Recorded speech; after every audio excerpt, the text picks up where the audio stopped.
Hi everyone, இன்னைக்கு நம்ம முஸ்லீம் style chicken biryani எப்படி செய்யறதுன்னு பார்க்க போறோம்.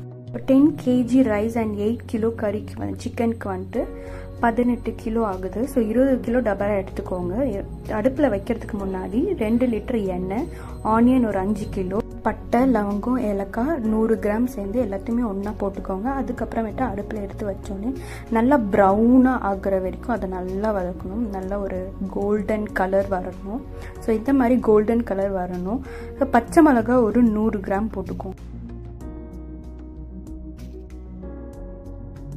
இந்த ப்ரௌன் கலர் நல்லா வந்தோடனே, அந்த கோல்டன் கலர் ப்ரௌன் கலர் வந்தோடனே இஞ்சி தனியாக 1 கிலோ, பூண்டு தனியாக 1 கிலோ போட்டு நல்லா வதக்கிக்கோங்க. ஸோ இந்த மாதிரி நல்லா போட்டு வதக்கிக்கோங்க. இஞ்சி பூண்டு வதக்கிட்ட அப்புறம் மிளகாய் தூள் சேர்த்துக்கணும். ஸோ 100 கிராம் மிளகாய் தூள் எடுத்து போட்டுக்கிட்டு தக்காளி போடுறதுக்கு முன்னாடியே போட்டுக்கோங்க. ஸோ அந்த டைமில் கலர் நல்லா வரும். நீங்கள் ஆர்டிஃபிஷியல் கலர் எதுவும் சேர்க்க வேண்டாம். அதுக்கப்புறமேட்டா கொத்தமல்லி புதினா அரை கட்டு எடுத்துக்கோங்க. நல்லா ஃபைனாக சாப் பண்ணிவிட்டு அதில் எடுத்து போட்டுடுங்க. இந்த டைம்லேயே போட்டுருங்க. தக்காளியெலாம் போடுறதுக்கு முன்னாடியே நல்லா ஃபைன் சாப்டாக இருக்கணும். இந்த மாதிரி எண்ணெய் நல்லா பிரிஞ்சு வந்த உடனே தக்காளி ஒரு 4 கிலோ, தயிர் 2 லிட்டர். ஸோ தயிர் வந்துட்டு புளிக்காத தயிராக எடுத்து போட்டுக்கோங்க. அப்போ தான் கொஞ்சம் நல்லாயிருக்கும். புளிச்ச தயிர் எப்போவுமே பிரியாணிக்கு யூஸ் பண்ணாதீங்க. அதெல்லாம் போட்டுட்டு நல்லா வதக்கிக்கோங்க.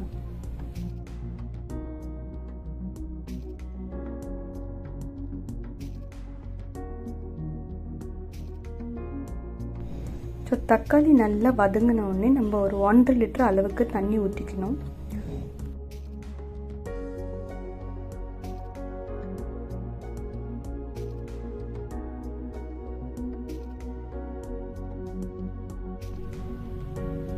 ஸோ அடி பிடிக்காத அளவுக்கு நல்லா கிண்டி விட்டுட்டே இருக்கணும், இல்லைன்னா அடி பிடிச்சிடும்.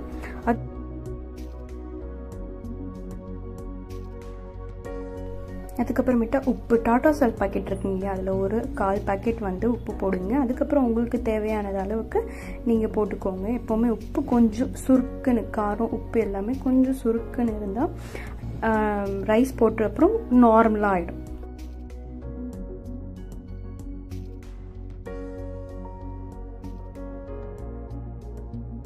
ஸோ கறி போடுறதுக்கு முன்னாடி ஒரு 2 லிட்டர் தண்ணி ஊற்றிக்கோங்க. நல்லா அது கொதிக்கட்டும். கொதிச்சுட்டு அது மூடி வச்சுருங்க. கறி இப்போ வந்து கழுவி இருக்குது. அதுக்கப்புறமேட்டு வெங்காயம் போடுறதுக்கு முன்னாடியே நம்ம வந்து ரைஸை வந்து ஊற வச்சிடணும். ஸோ ஊற வச்சு இப்போ வடிகட்டிகிட்டு இருக்கோம்.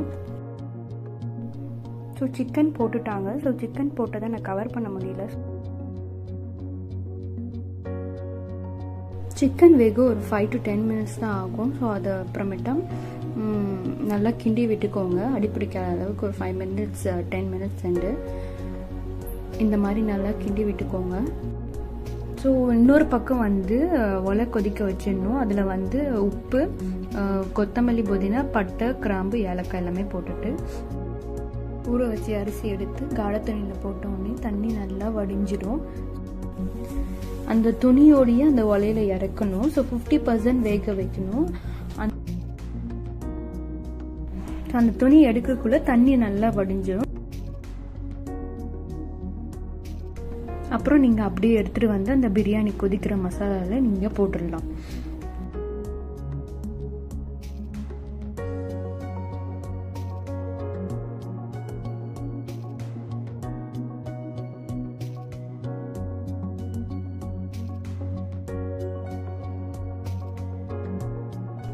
அப்புறம் அந்த அரிசியை எடுத்துகிட்டு வந்து இப்போ அந்த மசாலாவில் போட்டுடணும்.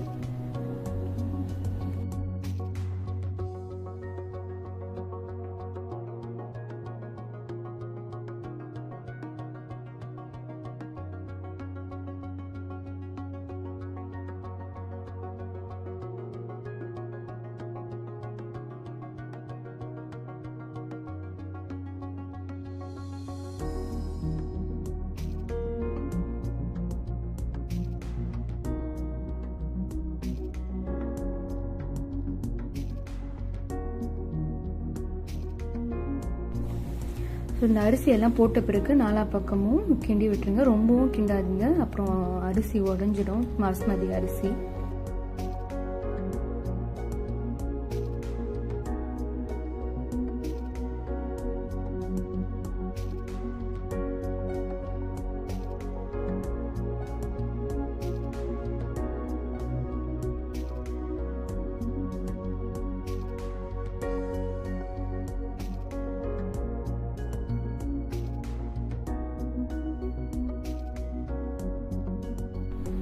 அப்புறமேட்டா அரிசி வேக வச்ச தண்ணி எடுத்துகிட்டு வந்து 2 லிட்டர் மெஷர்மெண்ட் கப்பால் அந்த சுட தண்ணி எடுத்துகிட்டு வந்து நல்லா மேலே ஊற்றி விட்டுறணும்.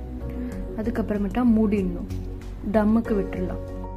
ஸோ தம் போட்டுடலாம். ஸோ அந்த கீழே இருக்க கங்கெல்லாம் எடுத்து மேலே போட்டுருங்க. ஒரு 15 to 20 மினிட்ஸ்க்கு நீங்கள் வந்து டம் வச்சுட்டா நல்லா சூப்பரான பிரியாணி வந்துடும்.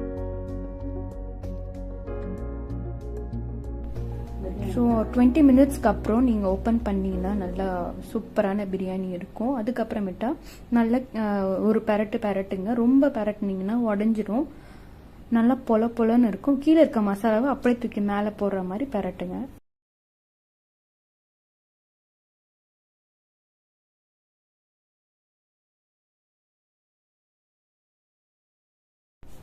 ஸோ இந்த மாதிரி நாலா பக்கமும் பிரியாணி நல்லா கிண்டி விடுங்க, மசாலா மேலே வரா மாதிரி.